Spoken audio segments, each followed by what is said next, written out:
ഈ ചൂട് സമയത്തായാലും നോമ്പ് സമയത്തായാലും എല്ലാവർക്കും ഒരുപോലെ ഇഷ്ടപ്പെടുന്ന ഒരു ജ്യൂസുമായിട്ടാണ് ഞാൻ വന്നിട്ടുള്ളത്. ഇളനീർ കൊണ്ടാണ് ഞാൻ ഈ ജ്യൂസ് ഉണ്ടാക്കിയിട്ടുള്ളത്.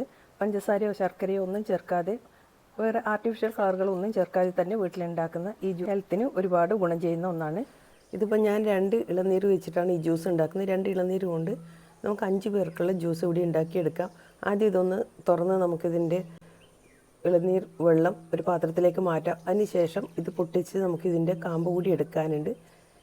അപ്പോൾ ഇതാ ഞാനൊരു പാത്രത്തിലേക്ക് അതിൻ്റെ കാമ്പ് എടുത്തിട്ടുണ്ട്. ഇനി നമുക്ക് വേണ്ടത് ഒരു ബത്തക്കയുടെ പീസാണ്.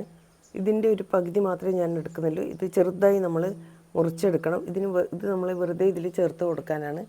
അതുകൊണ്ട് കുരുവൊക്കെ മാറ്റി ചെറുതായി വേണം മുറിച്ചെടുക്കാൻ. ഈ സമയത്ത് നമുക്ക് ആ ഇളനീർ കാമ്പ് കൂടി ഒന്ന് മിക്സിയിൽ അടിച്ചെടുക്കാം.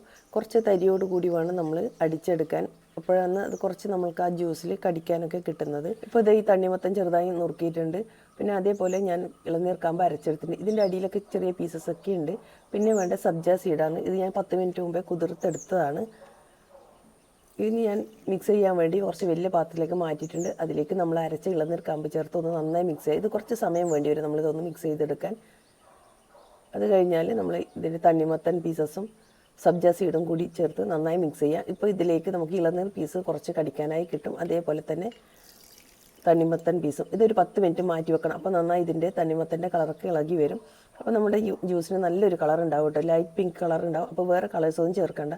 കൂടുതൽ കളർ വേണമെങ്കിൽ കുറച്ച് തണ്ണിമത്തൻ ജ്യൂസോ അല്ലെങ്കിൽ റോസ് എസൻസോ ചേർത്ത് കൊടുത്താൽ മതി. ഇതിൻ്റെ മേലെ ഞാൻ സബ്ജ സീഡ് കൂടി ചേർത്ത് കൊടുക്കുന്നുണ്ട്. ഇതിൻ്റെ ഫുൾ വീഡിയോ ലിങ്ക് താഴെ കൊടുത്തിട്ടുണ്ട്. വീഡിയോ ഇഷ്ടമായി ലൈക്ക് ചെയ്യാനും ഫുൾ വീഡിയോ കണ്ട് സപ്പോർട്ട് ചെയ്യാനും മറക്കല്ലേ. താങ്ക്